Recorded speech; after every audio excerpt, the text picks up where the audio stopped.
नमस्कार दोस्तों। यदि आप एक एपीएस संचालक हैं तो आपके लिए मैं यहाँ पे 3 बड़ी अपडेट के विषय में बात करने वाला हूँ। दोस्तों ये अपडेट जो हैं 1 जुलाई 2024 से लागू होने वाले थे, लेकिन दोस्तों ये बदलाव आपको 28 से 29 जून के बीच में ही देखने को मिल गए। बहुत ही कमाल कमाल की अपडेट है। ऐसा सोचा नहीं था कि यहाँ पे जुलाई के महीने में या जून के लास्ट तक हमको इतने सारे बदलाव एईपीएस के क्षेत्र में देखने को मिलेंगे, लेकिन बहुत ही खास खास बदलाव आपके लिए यहाँ पे हो चुके हैं, जो कि जिसमें से देखा जाए तो बहुत सारे ऐसे बदलाव हैं जो कि एईपीएस संचालकों के हित में हैं। मतलब बहुत ही काम के ये बदलाव हैं और बहुत अच्छी न्यूज के साथ ये बदलाव आए हुए हैं।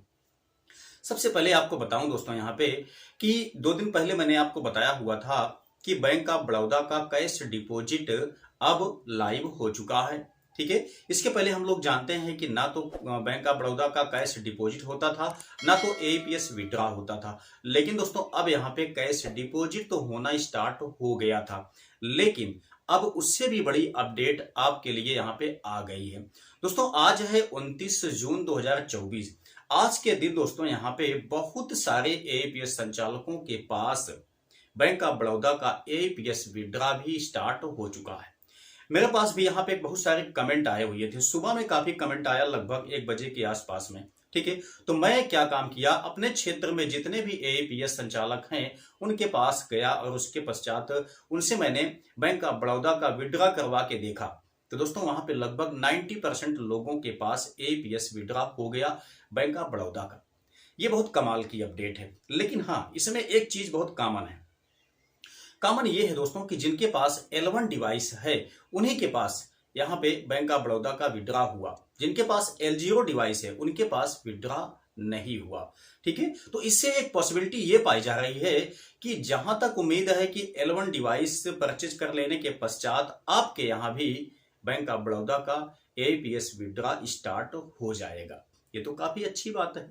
ठीक है, जहां बैंक ऑफ बड़ौदा इतने दिनों से फंसा हुआ था, दिक्कत दे रहा था, अब L1 डिवाइस के साथ बैंक ऑफ बड़ौदा का ट्रांजैक्शन स्टार्ट हो गया है। ठीक है, L0 से करने के बाद बिल्कुल विड्रॉ नहीं हुआ, लेकिन L1 से करने के बाद विड्रॉ आसानी से हो गया। ये सबसे अच्छी बात है। ठीक है, अगर आपके यहां भी L1 डिवाइस से बैंक ऑफ बड़ौदा का विड्रॉ स्टार्ट हो गया है तो नीचे कमेंट करके मुझे अवश्य बताने की कोशिश कीजिएगा। ठीक है, अच्छा दूसरा जो यहाँ पे बदलाव किया गया दोस्तों, जो कि 1 जुलाई से होने वाला था, जो 2FA है उसका जो सेकेंड पार्ट है जिसको कहते हैं PTA, पर ट्रांजेक्शन ऑथेंटिकेशन। दोस्तों ये भी आपका 1 जुलाई से लागू होने वाला था, लेकिन 3 दिन पहले ही लागू हो गया। यानी कि 28 जून 2024 से ही पर ट्रांजैक्शन ऑथेंटिकेशन का रूल समाप्त हो गया, ऐसा अनाउंसमेंट किया गया स्पाइस मनी के द्वारा। ठीक है, अच्छा बहुत सारे आईडी में ये नियम समाप्त भी हो चुका है, लेकिन अभी भी मुझे जहां तक लगता है कि 50% से ज्यादा एपीएस संचालकों के पास अभी भी पर ट्रांजैक्शन ऑथेंटिकेशन चालू है। ठीक है, तो काफी ज्यादा लोगों को यहाँ पे संदेह है कि क्या हमारे यहाँ नहीं समाप्त होगा 2FA का जो ये सिस्टम है। ठीक है, तो बिल्कुल आपको परेशान नहीं होना है दोस्तों। आपको मैंने बताया था कि ये जो नियम है 1 जुलाई से लागू होने वाला था, लेकिन ये 3 दिन पहले ही लागू हो चुका है, तो इसलिए यह सही तरीके से अभी अपडेट नहीं हुआ है। संभवतः 1 जुलाई से जितने भी एपीएस संचालक हैं सभी के पास पर ट्रांजैक्शन ऑथेंटिकेशन का जो नियम है वह समाप्त हो जाएगा। यानी कि इस बला से निश्चित ही आपको 1 जुलाई तक मुक्ति मिल जाएगी। यहाँ पे जो तीसरा अपडेट है इसके विषय में बात की जाए तो ये थोड़ा से बैड भी है, थोड़ा से गुड भी है। ठीक है दोस्तों, यहाँ पे इसलिए मैं कह रहा हूं बैड गुड, क्योंकि मंत्रा जो L0 डिवाइस थी दोस्तों वो मार्फो की अपेक्षा कम क्वालिटी वाली थी। जो L0 की मैं बात कर रहा हूं, ठीक है ना, वो मार्फो की अपेक्षा थोड़ा से कम क्वालिटी वाली थी इसके पहले की भी। क्योंकि मार्फो में किसी भी व्यक्ति का फिंगर जब हम लगाते थे तो एक बार में वो कैप्चर कर लेता था संभवतः। वहीं अगर मंत्रा में लगाते थे तो दोस्तों वहां पे कैप्चर करने में थोड़ा से दिक्कत थी। ठीक है, वो फेल्ड भी हो जाता था, 1 2 बार 3 बार लगवाता था L0। ठीक है, बायोमेट्रिक।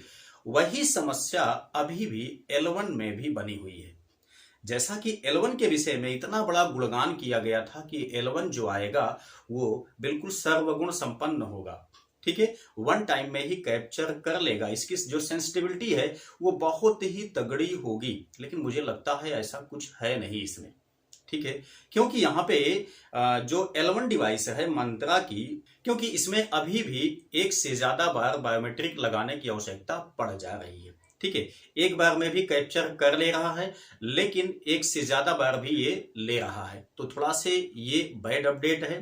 क्योंकि हम लोग जानते हैं कि यहाँ पे एनपीसीआई की एक और बड़ी गाइडलाइन आई हुई थी कि अगर किसी भी कस्टमर का 3 बार से ज्यादा बायोमेट्रिक फेल होता है तो ऐसे में उसका विड्रॉ आप उस दिन नहीं कर सकते हैं, ठीक है। ज्यादा आप कोशिश करेंगे तो आपकी जो आईडी है वो 24 घंटे के लिए लॉक कर दी जाएगी। हालांकि अभी भी यहाँ पे ये नियम लागू है, लेकिन बहुत सारे लोगों ने यहाँ पे ट्राई भी किया है, किसी की आईडी लॉक तो हुई नहीं है, ठीक है। लेकिन चूंकि एनपीसीआई की गाइडलाइन है, कभी भी ये नियम लागू हो सकता है। तो अगर इसका मंत्रा L1 डिवाइस का यही हाल रहेगा तो निश्चित ही बहुत ही सारे जो एईपीएस संचालक हैं उनको इस परेशानी का सामना तो करना ही पड़ेगा, ठीक है। तो आप लोग अभी बहुत ज्यादा यहाँ पे L1 मंत्रा पे विश्वास मत कीजिए।